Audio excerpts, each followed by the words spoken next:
What's going on, guys? This is Rob, and let's explain the ending of Loki episode number 2. So here's the thing, you guys were right about it being Lady Loki. Honestly, I wanted it to be Eichel. I really did. I love the character of Eichel. It makes sense that it's Lady Loki. She's cast for the show. Eichel is not. There were some rumors about characters that were going to appear in the show and their castings had not quite been announced yet. We also still have rumors that like Immortus is going to show up. We don't definitively know if that's the case. Honestly, we're 2 episodes in. I imagine by this point, if the characters haven't been cast, they're not going to be, or at least if the casting announcements haven't come out yet, they're not going to appear in the show. Maybe it'll just be one of those weird little surprise things. I mean, if you guys remember in WandaVision, Evan Peters' character was a mystery character that we didn't know he was there until he appeared. So little things like that can happen over the course of a show's life. But the important thing here is that it really is Lady Loki. So let's explain Lady Loki for a second. As always, if you guys want a more comprehensive and in-depth explanation on this character, make sure you check out my video over at Comics Explained when you get done watching this one. But Lady Loki is basically the result of what happened when Loki took over the body of Sif. So here's how this played out. In Marvel Comics, they wanted to essentially rework Thor, so they removed him from the landscape by having him destroy the World Tree after the events of Ragnarok. This, in effect, wiped all the Asgardians from existence, including Odin, who was actually already dead at that point. He died against Surtur in the 1990s. The important thing here is that following that and a couple years after, Thor ended up returning back to life and then rebuilt Asgard in Broxton, Oklahoma. The Asgardians were not truly dead. Instead, their spiritual essences were reborn in human bodies. And so Thor had to travel around the world, find different Asgardians, and basically wake them up, starting with Heimdall, who could help him find everybody else. The body that was meant for Sif was intercepted by Loki, and so Loki came back in Sif's body, and that's why Loki appears to be a chick. Lasted for a little while, had some cool moments. He formed his own Avengers team so they could fight Chthon, which was kind of a cool thing, and then eventually Loki dies during Siege, and then he's reborn as Kid Loki / Eichel. So that's more or less the quick and dirty history of Lady Loki, but I think she's ultimately doing exactly what I said she was going to do, which was detonating all these different bombs, these little reset chargers, throughout the entirety of the time stream. Now this raises a couple different questions. 1, what's Roxcart? 2, why do this in the first place? And 3, what's the benefit of it? So talk about Roxxcar for a second. In Marvel Comics, they have a company called Roxxon Oil. They're like the Amazon of Marvel Comics. They've got their hands on everything and they're always into some really shady and bad stuff. If it's a criminal thing, they have a hand in it, right? Like they're pretty bad folks. Obviously they're designed to also be an allegory for Walmart as well. They generally kind of represent just like the negative aspects of corporate America is kind of what they are, but they're pretty bad folks. They're actually led by a guy named Dario Agger, who is essentially the Minotaur. He died, but he's a pretty cool character. As far as why it is that Lady Loki's doing this, we don't entirely know. I still stick by the fact that I think that she's a Nexus being, but we're only 2 episodes into the show and she's already been revealed. What this means is we've got 4 episodes left. There's a lot of information you can get from 4 hours of content. So I think Lady Loki's motivations are going to be pretty big. And I think the revelations she's going to give us are going to be pretty intense as well. Now I say this for a couple different reasons. 1, because we've never seen the Timekeepers. And I don't know about you guys, but the Timekeepers seem sus, man. Like they seem like something's off, right? Like I think they're bad guys. I think Loki's statement when he was talking to Mobius and he said, if there's anything I've learned is that bad guys are not always bad guys and good guys are not always good guys. I think that's hitting to the fact that the Timekeepers are not really what they say they are. Here's something else that might actually blow your mind. The Timekeepers might not actually exist. They might have been killed a long time ago, or even just the animation that we got about them is 100% pure propaganda, that there's something far more suspicious going on here. But regardless, the other reason why I say this is because Loki is not your average MCU concept. It's a lot more complex. There's a lot more nuance going there. It's very similar to WandaVision. Now, WandaVision boiled down to a pretty simple plot, which is it was Agatha all along.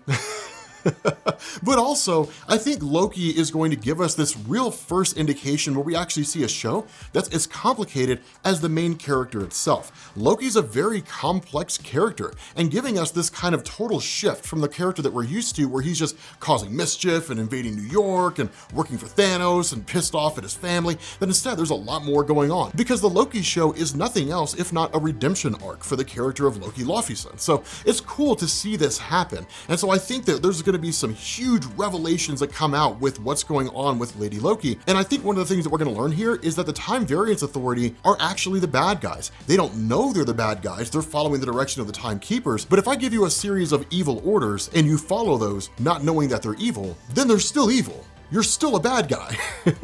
You just don't know that you're a bad guy. So I feel like that's kind of what's going on here. It's possible. I don't know if that's definitively the case, but the big thing, and I think the biggest takeaway from this, is that you're probably asking yourself, if the reset chargers exist to prevent alternate realities from coming into existence, then what will be the point of sending them throughout different places in the time stream, and how can they in turn create alternate realities? Well, you can interpret this a couple different ways. The easiest and most convenient way to interpret this, albeit I think the wrong way to interpret it, is that the reset chargers are just appearing at different points throughout time when they're not supposed to be there. In the same capacity of Loki and Mobius having that conversation in Pompeii, and Mobius saying, we're not supposed to be here, we could create a branch in the timeline by just occupying this space. The reset chargers may very well be functioning in the exact same way. But that kind of begs the question, what's the point? Because all they have to do is just trace those back to their genesis points, and then in turn pick up the reset charger and take it back, like maybe even reset the reset charger, and that's it. The day's saved, right? You could wrap the whole thing up in an hour. I think what's actually going on here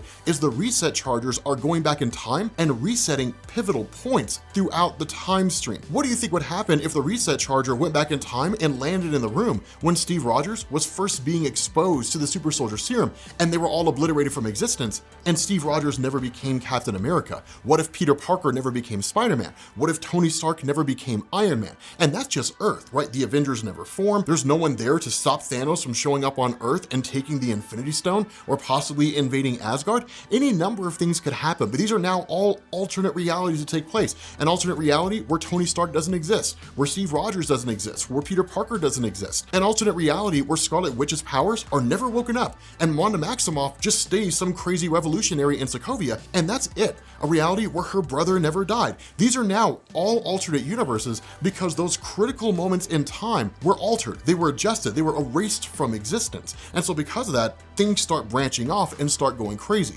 So the reset chargers, one thing to remember, all they do is erase stuff from existence. And by erasing things from existence, they keep that nexus event or that variant timeline from reaching the red line, whereby it officially becomes an alternate reality and there's no going back, right? You have that brief little moment. Once it redlines, it's officially an alternate universe and there's no fixing it. But as long as they catch it before it gets to that red line, then everything's okay. I think that's what Loki's basically giving us, right? Like this whole thing here with like all these alternate realities spawning and popping up, this is not going to be fixed, right? It's not going to be reset and done and ended by the time you get to the end of the Loki series. Instead, it's going to continue past the Loki series and likely into Doctor Strange 2 with the Multiverse of Madness. So again, it's going to be nuts and it's going to be cool. Speaking of all these little variant timelines, this brings us into our Easter eggs. And the Easter eggs that we have, or at least some of the ones that we're going to talk about here, actually support this case that that's where the reset chargers are going off. Because if you look at the list of these nexus points, these nexus events that are happening as they're popping up on the screen, a lot of them are taking place in significant moments throughout the history of the MCU. Vormir, Sakaar, different places like that. These moments where significant events took place that could potentially alter or create whole new realities based on what would happen if those moments never took place. The Incredible Hulk never landed on Sakaar, that the Soul Stone was never taken by Thanos from Vormir because you never saw Gamora tossed over the edge. The next thing I notice is that in the scene when Loki is being assigned to look up his variant and Owen Wilson says he's gonna go get something to eat, that there's actually the number 372 written in the background. That's a reference to Thor issue number 372 when the TVA first appeared in the history of Marvel Comics. So that's a cool little moment to recognize. One of the other little moments here is Oshkosh, Wisconsin. That's where Mark Grunwald's from. He's the guy that created the Time Variance Authority. That's also where the superhero Quasar Wendell Vaughn is from, which is a really cool moment because I feel like turning into BuzzFeed and just being like, are we gonna see Wendell Vaughn in the MCU? I don't know, what do you think? Clickbait, like, I have no idea if that'd be the case or not, but it's a cool little reference, like a cool little Easter egg going on there. The last big thing that I noticed in terms of these Easter eggs, and maybe in the future we'll do like small little tiny Easter eggs because there were a litany of those. There were multiple references to Seven. There's actually a moment where a song is playing that's a reference to the Sims game, which was composed by the guy who worked with Jon Favreau on Iron Man 2. So there's all kinds of little small Easter eggs that go on there, but the other big one that I noticed was reference to the Avengers. When Loki was looking up his file on the destruction of Asgard, The Avengers, as you guys know, were like Meek and Thor and Hulk and Valkyrie and all those different characters when they were basically escaping the Grandmaster. The funny thing is, the Revengers is also a reference to the Revengers team from the Thanos Imperative story, which is basically an alternate reality where nobody was able to die because Mistress Death was killed. This led to the many angled ones, so like Shuma Gorath, people like that, basically infiltrating that universe and then turning everybody into twisted evil versions of themselves, and they started calling themselves the Revengers. But that's some of the cool stuff that I noticed. Let me know in the comments section what other little Easter eggs and things you guys noticed, because I'd love to see what you guys spotted, and I will catch you all later. Peace.